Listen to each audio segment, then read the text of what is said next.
Hi, everybody. This is Carolyn Holzman, and it's been a while since we've talked about indexation. A lot of things have changed. My indexation testing actually has evolved into the physics of the models, the large language models, and how they deal with content, how they extract answers, how they judge what the trust really is. And so I didn't decide to go into this, oh, let's all jump on the AI bandwagon. This was a natural evolution to watching Google's indexation system shift. Yeah, it's been big. So I wanted to come up with, I have a history of the single variable HTML SEO testing. Was one of the first people following the protocol on how we were testing that. And essentially, those ways are no longer possible because of what I'm going to share with you today. And it was a bit of a shock to me, but I'm getting used to it because we're getting some really good success. And everything that I'm going to share today is being loaded up and into a WordPress plugin as well as a HubSpot plugin called VizzEx. And all of this research has turned into creating a system combining. I co-founded it with Kim Albee, and it is a question of I'm sort of like the structure person. She's the semantic person. And so together it's kind of like chocolate and peanut butter.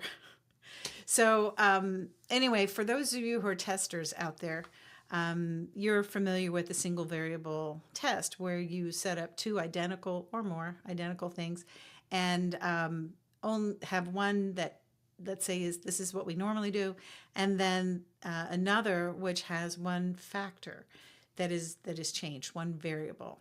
And so I'm going to walk you through this test, the setup, and basically what I'm going to show you is the first test that our content goes through, and it's called Symmetry. Symmetry Gate is how we refer to it.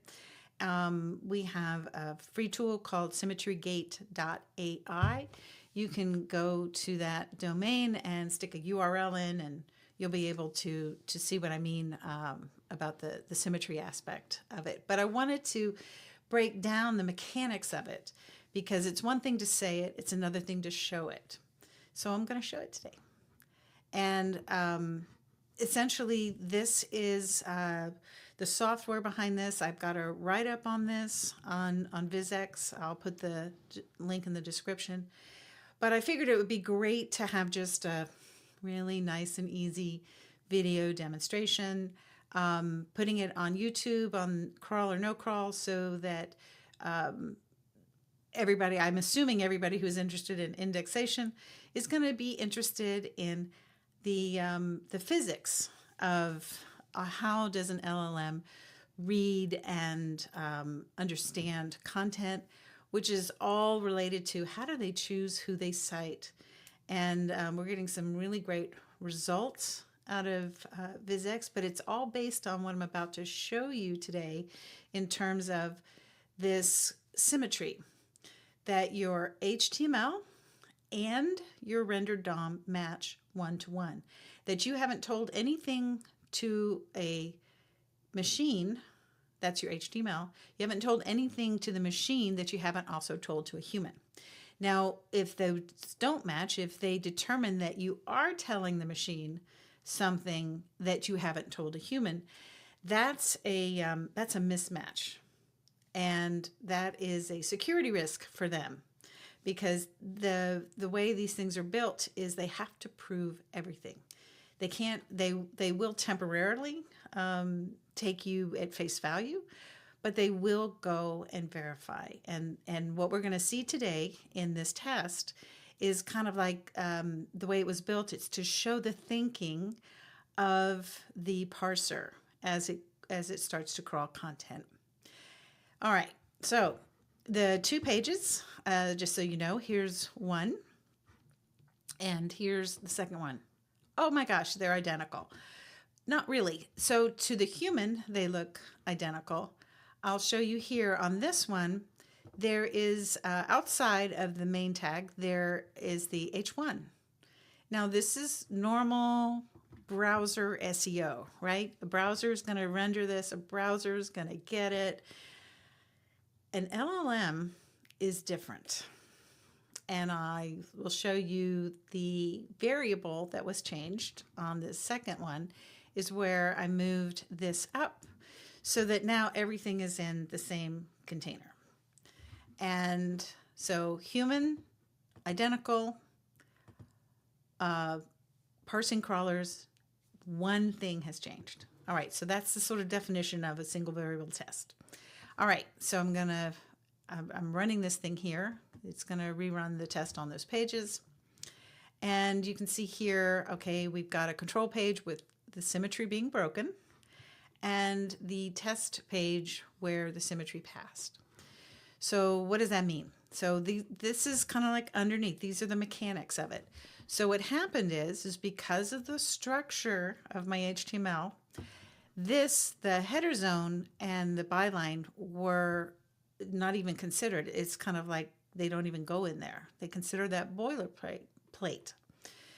Now, over here on the one that passed, changing that container made all of that become now part of. So that makes sense. So you've got a layout tree that doesn't make sense because there's no H1.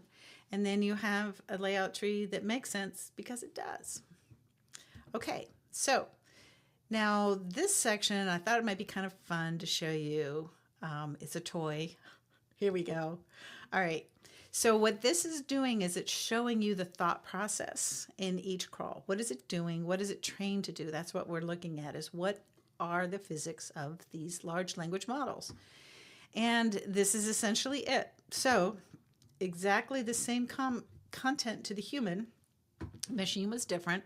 So over here, it got the HTML and immediately noticed that there was the schema body mismatch, meaning that they saw something in the code and over here they identify what it is but that it's not visible. And so because that happened, now it's got to go back and get the system to send a full render team, right? So it's going to pull every single piece of the page. And the reason they do this is they're on a search and rescue mission. They are really trying to find it, and they trust us, right? They're sending that team out because our HTML said it was in there. And then as you can see here, it's flagging things as high compute, meaning we got to spend a lot of money to get out what we don't even know is there. And then finally, when it's done, and it couldn't find it because it was outside of the container. Now this page is sort of flagged as this is an expensive page. And why does that matter? Why do we care about how much they spend on these things? Well, first off, you have to figure out they're working with what they know. They have to be able to prove. So they can't say they know something unless they can prove it. And so on the left side, they've got content without an H1 and claiming an author that it cannot find. It's absent, even if they rendered everything perfectly. And on the other side, they've got everything. Okay, so the cost is a cost of electricity and a cost of their time, because these are being done very quickly in milliseconds. So if you cause the system, the parsing system, to have to hold it, we got to check this claim, this is not what you want. I mean, when they have to start doing this fan out queries to try and find of this whole thing, of this piece of content, that is not good, because the low trust flag, because it costs them too much, they have not even read your content, right? They are simply saying there's something here. They claimed it. We've got to find it. We couldn't find it. We don't trust this claim. Then on the other side, it says, we're good. And you can see when something is indexation, citation ready, you can see it in your logs. And it's less crawlers, not more. And so basically, because all of this happened, your trust is low, and it can't verify anything. It can't do all of this. So all of that time, all of those crawls, that is now held against your crawl budget. So you've got one thing that goes through swish really fast, and one thing that sort of drags its feet. So the domain where everything goes through really fast is going to have essentially, in practical terms, a larger crawl budget because they saved so many, than one where it's going to cost them so much to verify every claim because they've got stuff that's outside of what they're seeing. Let's talk about cost. Oh my gosh. So you saw how simple this HTML was, right? Okay. So this is an estimate based on, average price per 1,000 tokens.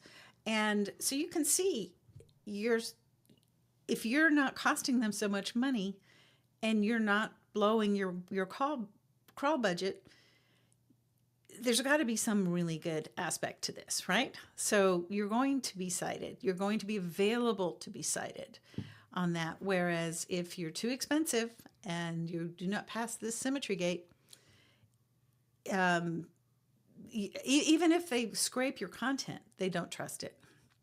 Now, what's really interesting about a lot of this is exactly the kind of test that we need to see so that we can say categorically that it is the structure first and semantic later.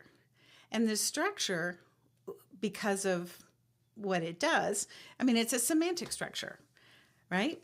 So it's, how do we call that? Semantic geometry. There we are. And what we're doing with VizzEx is doing a horizontal content analysis and making recommendations on the content, plus handling the structure piece for you. So again, this is what I mean when I say structure first, semantics later. And the next test, I'm not going to do it today, but I am going to come back and we'll do it. I'll show it to you either later today or tomorrow. It's a sister test where I talk about, okay, because I know that there are some SEOs out there that go, well, if the schema is the thing that's tricking it up, I'll just remove the schema. Okay, I have a test for you. I'll show it to you later. Okay, like this channel, subscribe to this channel. I'll put the link to the VizzEx channel. We're going to start putting content over there. So I'm sort of transitioning us off of this channel over there. So, so if you're catching this, tell your friends, send them the video. Tell them to do the same thing so that we can get over there and you'll be able to stay up to date with all of the testing, the AI testing. All right. Thanks so much. I will see you later.